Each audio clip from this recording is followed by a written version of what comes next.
અમે સુરતથી પહોંચી ગયા છીએ તરેડ ગામ. અમારા સોનાને કેળે ખેતરે સીધા અમે ખેતરે જોવા નીકળ્યા છીએ અને ખેતર બતાવી રહ્યો છું છોકરાઓને કે ભાઈ આ આપણી જમીન છે.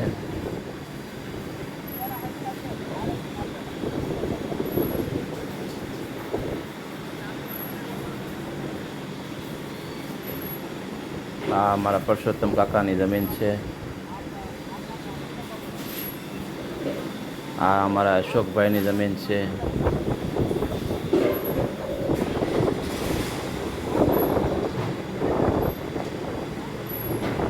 આ અમારું ખેતર છે જેમાં ઊભા છીએ તે 4 વીઘા જમીન અમારી સોનાને કેળે છે. એ છોકરાઓને બતાવી રહ્યો છું. આ તો આમ તો બહુ મોટું છે. એમ લાગે તો ભોરંગડી છે, ભોરંગડી છે, ભોરંગડી છે. એ માં કંજવાળ ઉપર છે. બેસી દુખ છે. દેહમાં આવીને માને તાજગી.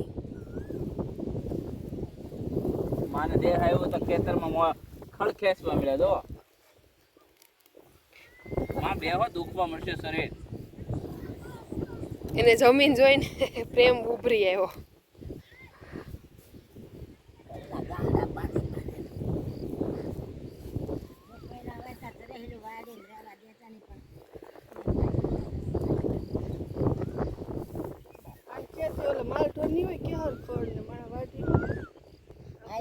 હાલો બધા ઉપર સેલ્ફી લઈ લે. ઉપર ને આયા ઉપર હાલો. ત્યાં બધા આમ છે ત્યાં અહીંયા ઉભા રહો. એક આમ ભાગશે એક આમ. આન કરતો જોવો બધા. કોણ હાલો. આ પાસ લઈને આવ્યા હતા વિરમની મમ્મી. આયા મૂકી દેતા. ये है मेरा तरेड तरेड સાયા કરી દેતા. આપણે એક દિવસ અહીંયા જ રોકાઈ જાય આખો દિવસ ખેતરમાં. અહીંયા બધું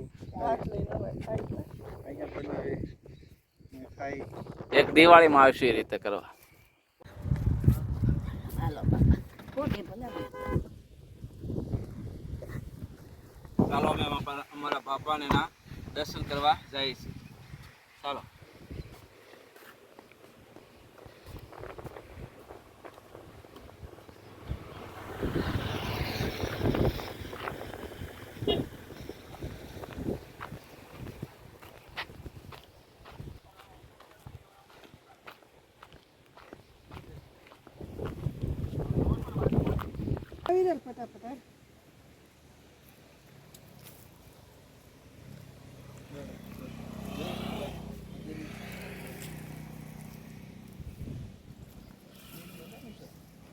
હા, મેઘજી બાબાના પરિવારમાં મોટા છોકરો છે અત્યારે. રેડી દાદા? રેડી અહીંથી આપણે આ દીવા નથી. રામ બાપાની જમીન ઓલા કોણ દેતો તમે કેટલા ભાગ છો? 4 બાપાને 4 કટકા તો મેળ કે ન થાય. એક કટકો એવું કહો ડિટેલમાં સાઈડ જાણી. તારે 3 દીકરા હોય તો તારા 3 ભાગ પડે. પૈસા કાકાને 3 દીકરા હતા ને 3 ભાગ પડે. તેને કલર બને ને જય જાદવ દાદાની જય જાદવ બાબાની જય. અમારા કુળદેવીનો મઠ, અમારા કાકલોતર પરિવાર માતાજીની પ્રાર્થના કરીને આગળ વધ્યા ગામના મંદિર તરેડ ગામ રામજી મંદિર તરફ. આ સામેના કાંઠે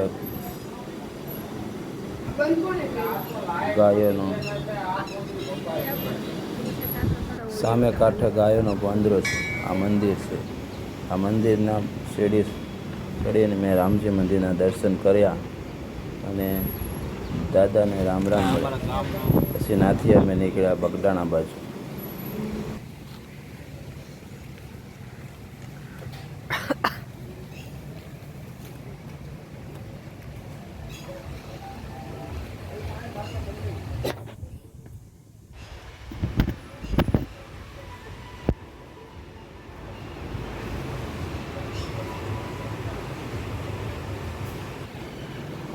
સાંતે દાદાના દીકરા સબીલ કાકા, રામજી મંદિરના પૂંજારી. હવે અમે અહીંથી જઈ રહ્યા છીએ બગદાણા ધામ.